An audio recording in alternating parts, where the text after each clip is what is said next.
Unsure of your dream? Study abroad destination? Clear your doubts. Videsh Consult. Call 9676502888.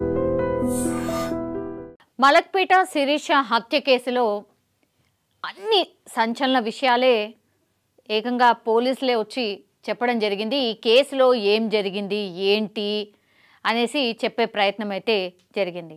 ఆ తర్వాత ఇంకా చాలా doubts అయితే వ్యక్తం చేశారు పోలీసులు కూడా.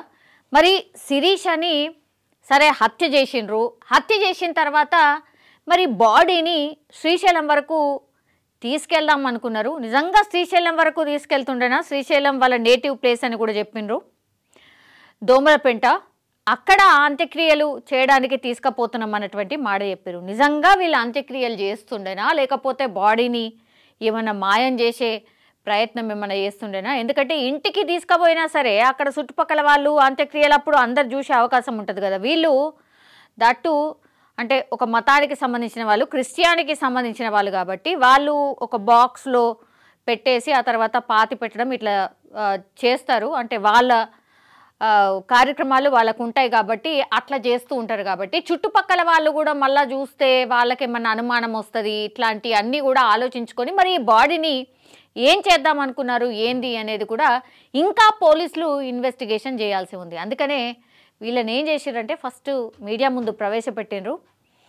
సో శిరీష బాడీని ఏం చేద్దాం అనుకున్నారు, అసలు వాళ్ళ ప్లాన్ ఏంది, అండ్ గతంలో కూడా ఇట్లా ఏమైనా అటెంప్ట్స్ ఏమైనా జరిగినాయా, ఇది ఫస్ట్ టైమా అనేది కూడా ఇంకా చాలా విషయాలు ఫైండ్ అవుట్ చేసే ప్రయత్నం కూడా పోలీసులు చేయబోతున్నారు. యాక్చువల్లీ ఇది ఒక సంచలనమైనటువంటి కేస్. పాపం నర్సు ఆమె శిరీష, అట్లాగే అనాథ కూడా, వీళ్ళిద్దరు బాగానే ఉన్నారు. అంటే భార్యాభర్తలు నిజంగా బాగున్నారు, వాళ్ళది లవ్ మ్యారేజ్ కూడా, వాళ్ళందరూ బాగానే ఉన్నారు. బట్ ఈ ఆడపడుచు ఎవరైతే ఉంటారో, ఇగో ఈమెనే ఆడపడుచు, ఈమె కుట్ర వల్ల పాపం శిరీష బలైపోయిన పరిస్థితి కనిపిస్తోంది. సో ఎట్టకేలకైతే వీళ్ళందరూ కూడా నిందితులు. సో శిరీషను హత్య చేసింది ఈమెనే కావచ్చు. ఆ తర్వాత వీళ్ళిద్దరు సహకరించారు కాబట్టి వాళ్ళను కూడా ప్రస్తుతం అరెస్ట్ చేసిండ్రు. అట్లాగే వాళ్ళని పూర్తిగా రిమైండ్ చేసిన పరిస్థితి కనిపిస్తోంది. శిరీష భర్తతో సహా ముగ్గురిని హైదరాబాద్ చాదర్ఘాట్ పోలీసులు అరెస్ట్ చేసిండ్రు. ఒక ఆమె సరిత, వినయ్ కుమార్, నిహాల్ కుమార్గా అయితే కాకీలు గుర్తించిండ్రు ఈ హత్యలో ఎవరు ఏంది అనేది. సో కేసుకి సంబంధించి నిన్ననే ఏసీపీ శ్యామ్ సుందర్ కూడా కేసు వివరాలన్నీ కూడా పూర్తిగా చెప్పడం అయితే జరిగింది. సో శిరీష హత్యకు కారణం ఏంటి, ఆమెను ఏ విధంగా హత్య చేశారో పూర్తిగా మినిట్ టు మినిట్ ఏం జరిగింది అనేది ఆయన ఎక్స్ప్లెయిన్ చేయడం జరిగింది. కానీ అసలు ఏంటి, ఎందుకు ఇదెందుకు జరిగింది అంటే 2016లో ఈ సరిత అండ్ శిరీష కలిసి సన్ రైజ్ ఆసుపత్రిలో వాళ్ళిద్దరు కూడా పనిచేసేటోళ్ళు. అప్పుడు వారి మధ్య ఒక మంచి పరిచయం ఏర్పడింది. శిరీష అనాథ అని తెలుసుకుంది సరిత. సో తన తమ్ముడు వినయ్ కుమార్ని ఇచ్చి పెళ్లి చేయాలనుకుంది. సో ఇది ఒక మంచి ఆలోచన చేసింది ఈమెనే. ఈ మేరకు 2016 ఏప్రిల్లోనే వినయ్ కుమార్తో శిరీష పెళ్లి కూడా సెట్ చేసింది. ఆ తర్వాత సన్ రైజ్ ఆసుపత్రిలో శిరీష పని మానేసి కాచిగూడ బ్రిస్టల్ కోన్ ఆసుపత్రిలో జాయిన్ అయింది. అక్కడ మానేసి 2024లో హయత్ నగర్ వివేరాలో శిరీష జాయిన్ అయింది. మరి ఎందుకు ఇట్లా మారుతూ వచ్చింది ఏంది అనేది కూడా ఏమో తెలీదు. అంటే కొంచెం మంచి శాలరీ ఇస్తున్నారు అని అంటే వెళ్ళిందేమో మేబీ. సో ఈ ఏడాది ఫిబ్రవరి 28న సరితకు చెప్పకుండా వివేరా ఆసుపత్రిలోనూ రిజైన్ చేసేసింది. తనకు చెప్పకుండా ఉద్యోగం మానేసిందని సరిత ఆగ్రహం వ్యక్తం చేసింది. ఈ నేపథ్యంలోనే ఇద్దరి మధ్య గొడవ స్టార్ట్ అయింది. ఒక్క చోట కూడా కుదురుగా పని చేయవంటూ శిరీషపై సరిత ఆగ్రహించింది. సో జాబ్ విషయంలోనే యాక్చువల్లీ వీళ్ళిద్దరి మధ్య మాట పెరిగింది. ఆ తర్వాత వీళ్ళిద్దరు కూడా అంటే నేను కదా పెట్టించిన, ఆ తర్వాత నేను కదా మా తమ్ముడినిచ్చి పెళ్లి చేయించిన, ఆ తర్వాత నువ్వు ఎక్కడ కూడా కుదురుగా ఉండకుండా ఊరికే ఈ హాస్పిటల్ మారుస్తున్నావు ఎందుకు, కనీసం పోయేటప్పుడు చెప్తలేవు, అట్లాగా రిజైన్ చేసిన తర్వాత వచ్చి కూడా నాకు చెప్తలేవు ఎందుకు ఇట్లా అని కొంత గొడవ పడిందట. అదే శిరీష వల్ల ఆడపడుచు. సో గొడవ సమయంలో నీ చరిత్ర ఏందో నాకు తెలుసు, అక్రమ సంబంధాలు అన్నీ తెలుసు, అందరికీ చెప్తానని శిరీష అన్నది. సో ఒక మాట నాకు తెలిసి డెఫినెట్లీ సరిత కొంత కోపంగా కొంచెం ఎక్కువగానే ఆమెను శిరీషని అంటే ఏదో అన్నదనుకుంటా. సో ఆ తర్వాత ఇక లాభం లేదనుకుంది శిరీష, ఆమెకు రివర్స్ ఆన్సర్ చెప్పడం స్టార్ట్ చేసింది. అంటే నీ చరిత్ర నాకు తెలియదా, నీ అక్రమ సంబంధాలు ఏందో నాకు తెలియదా, నేను కూడా నీ గురించి చెప్తా అని కొంత బెదిరించే ధోరణిలో మాట్లాడిందట. సో మరుసటి రోజు శిరీష వెళ్ళి సరితకు సారీ కూడా చెప్పింది. సో మాట పెరిగింది, కోపంలో ఏదో అనేసినామని శిరీషనే వెళ్ళి సరితకు సారీ కూడా చెప్పిందట. సో సరితకు మత్తు మందు వేసుకునే అలవాటు ఉంది. సరితకు ఎవరైతే హత్య చేసిండ్రో ఆమెకి మత్తు మందు వేసుకునే అలవాటు ఉంది. శిరీష తనకు నిద్ర పట్టడం లేదంటే కొంచెం మత్తు మందు ఇవ్వమని సరితను అడిగిందట. సో ఆమెనే సరితనే శిరీష అడిగింది, నాకు కూడా నిద్ర పడతలేదు, కొంచెం ఎట్లనో ఉంది కాబట్టి నాకు కూడా కొంచెం మత్తు మందు లాంటిది నువ్వు తీసుకుంటావు కదా నిద్ర పట్టకపోతే, నాకు కూడా అది కొంచెం ఇయ్యు అంటే ఇదే అవకాశంగా భావించింది.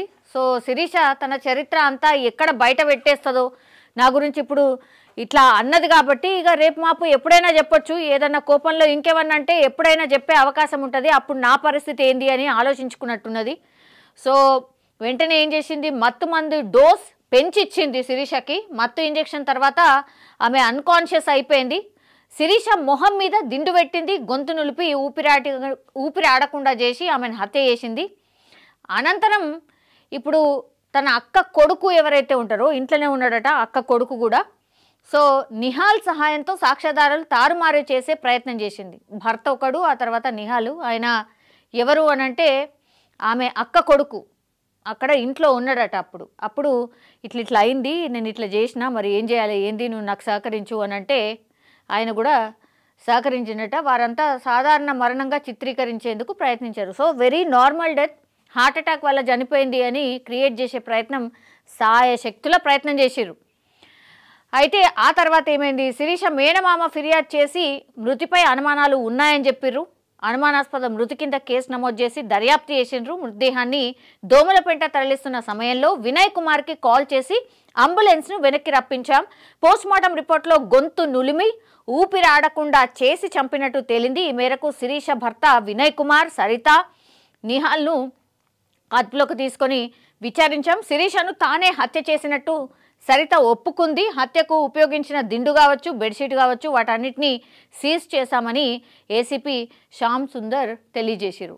అంటే పాపం వీళ్ళిద్దరూ ఏ తప్పు చేయలే. అంటే వాళ్ళ అక్క కొడుకు కావచ్చు, భర్త, అందరు ఫస్ట్ ఏమనుకున్నారంటే భర్తనే ఏదో చేసి ఉంటాడు, భర్తనే హత్య చేసి ఉంటాడు అని.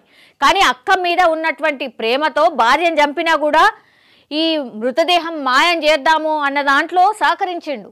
ఇక్కడైనా ఆమెకు అర్థం కావాలి కదా, నేను తప్పు చేసిన, నా కోపంతో నేను తప్పు చేసిన, అసలు ఈమె ఏమన్నదో కోపంలో ఆమెను ఒక 2 మాటలు ఎక్కువ తిట్టేసరికి శిరీషకు కోపం వచ్చి నేను నీ గురించి కూడా నాకు తెలుసు, నేను నీ గురించి కూడా అందరికీ చెప్తా అని కోపంలో అన్నది. ఆ తర్వాత సారీ కూడా చెప్పింది.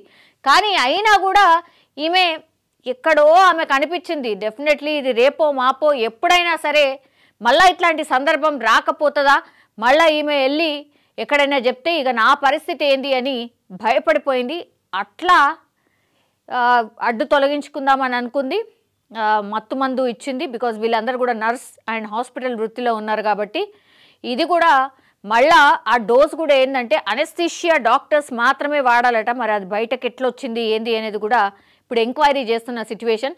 సో అట్లాంటి మత్తు మందుని ఆమె వాడుతుంది. అట్లాగే ఈమె నాకు నిద్ర పడతలేదు ఇయ్యు అని అంటే 3 డోస్ ఇచ్చి ఆమెను పూర్తిగా అన్కాన్షియస్ చేసి ఆ తర్వాత ఎట్లాగూ డెఫినెట్లీ చనిపోదు అని తెలుసుకున్న తర్వాతే మళ్ళా గొంతు నులిమింది. తర్వాత బెడ్షీట్ మన పిల్లో ఉంటుంది కదా, పిల్లోతో నొక్కి ఆమెను చంపేసింది.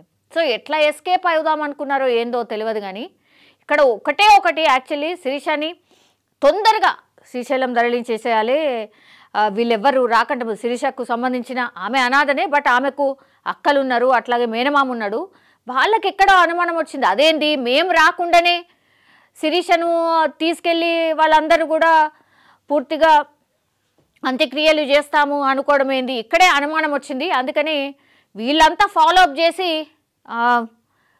అంత పోలీసుల హెల్ప్ తీసుకొని ఫాలోఅప్ చేసేసరికి అసలు బండారం బయటపడ్డది. లేకుంటే అసలు సహజ మరణమే కావచ్చు అనే అవకాశం కూడా ఉంటుండే కాబోలు. సో లాస్ట్కి వస్తే ఎట్టకేలకి శిరీష మర్డర్ మిస్టరీ అయితే వీడింది. న్యాచురల్ డెత్గా చిత్రీకరించే ప్రయత్నం ఏదైతే జరిగిందో దాన్ని ఎట్టకేలకి బ్రేక్ చేశారు పోలీసులు. ఇన్వెస్టిగేషన్లో ఇంకా కూడా ఫర్దర్గా ఇంకా ఏమేం ప్లాన్ చేశారు మరి ఏంది అనేది కూడా తెలుసుకునే ప్రయత్నం అయితే పోలీసులు చేస్తున్న సిట్యుయేషన్. బట్ ఇది ఒక సంచలనమైనటువంటి కేసుగా మారిపోయింది.